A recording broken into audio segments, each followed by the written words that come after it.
So now we're back at it, learning GDScript from zero, and this is going to be an open source project by GDQuest.com. We're going to continue where we left off over here at value types. All right. Pardon me. So in our code, values have a particular type. We have already learned about several: whole numbers, decimal numbers, strings, 2D vectors, arrays, and dictionaries. True. The computer uses the type of a value to know which operations and functions we can use with them, right? Yeah, of course. As a result, it's essential to understand types. They're not fully compatible with one another, and misusing them will cause errors. True. So here's a prime example of an error. We want to display the player's health in the interface. Pardon me. Our code tracks health as a whole number, a value of type int, short for integer, all right? So var health equals 100.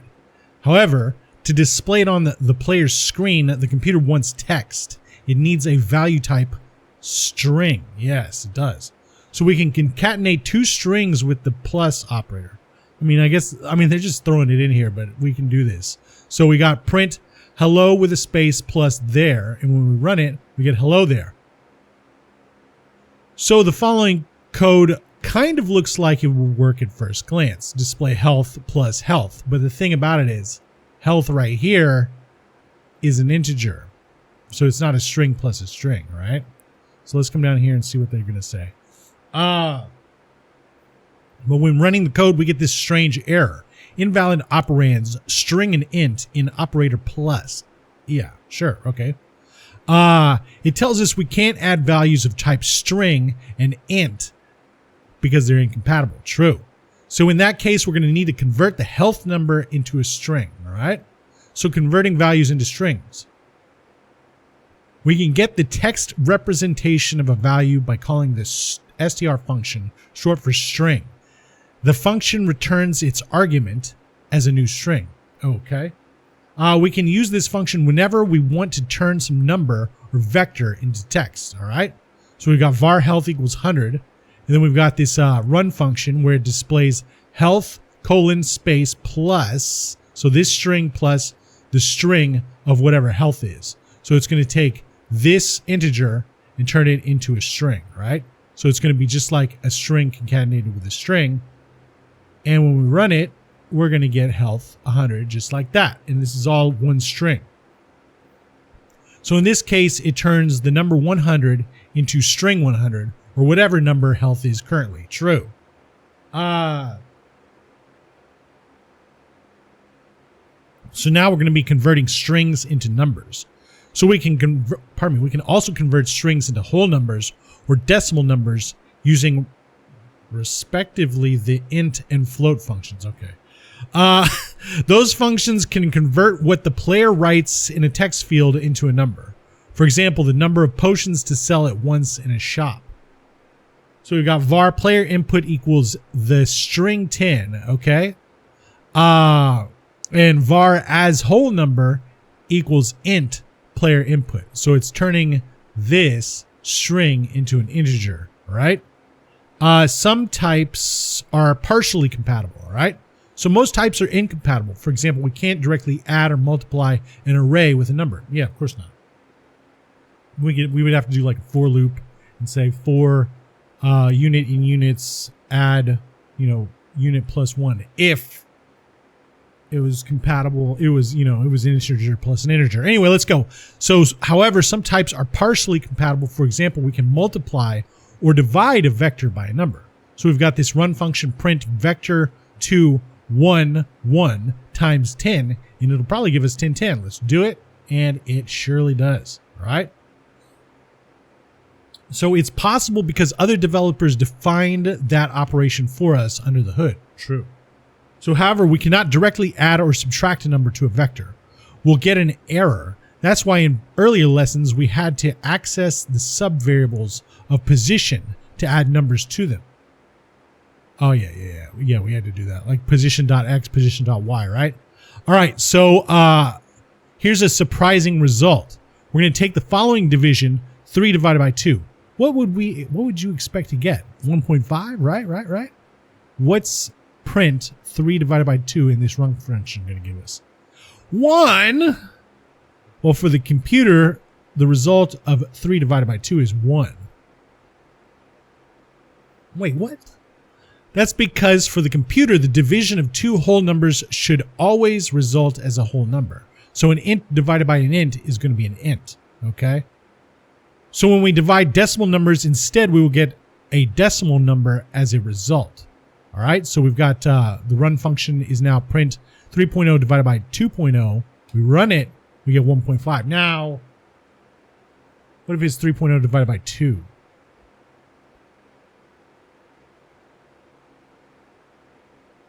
We'll figure that out one day.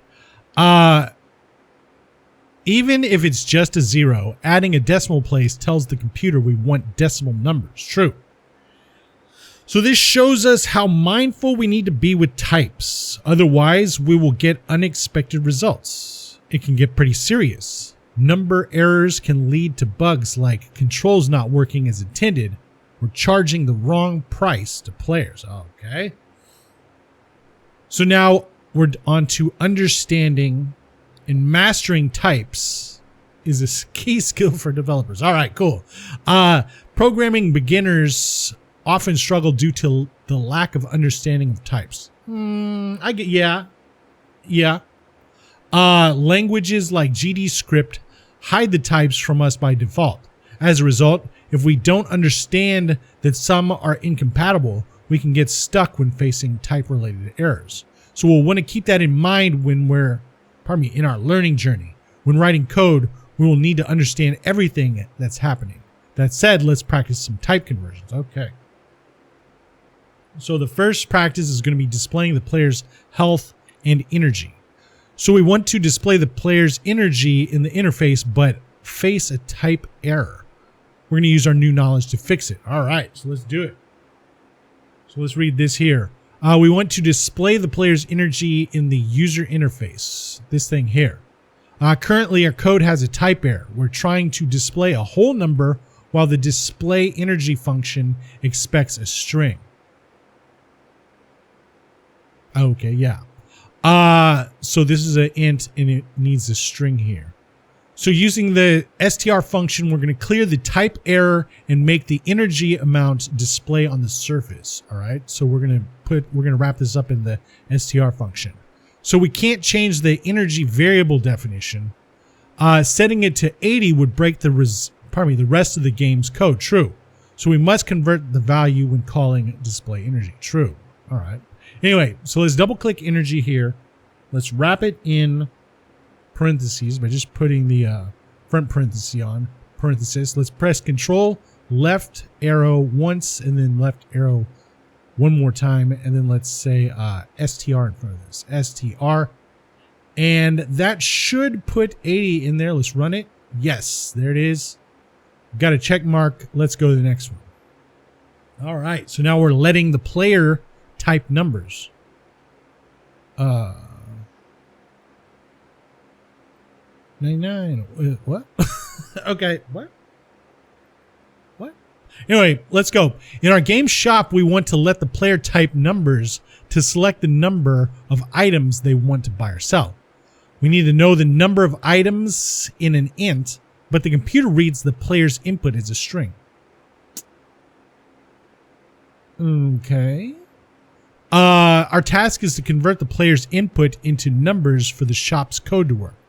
Using the int function, we're going to convert the player's input into a whole number and store the result in the item count variable. Okay. What are we going to do? Let's say item count equals item count. Whoa. Count equals, and then let's put player input because it's going to be a string. Okay. What? Player input equals get player input. So let's say int, and then inside of here, let's put player input. Boom. And that should take care of it. Let's run it. Okay. Okay. There we go. So let's continue, and that's the end of that. So now we're on to specifying types with type hints, and we'll see you next time.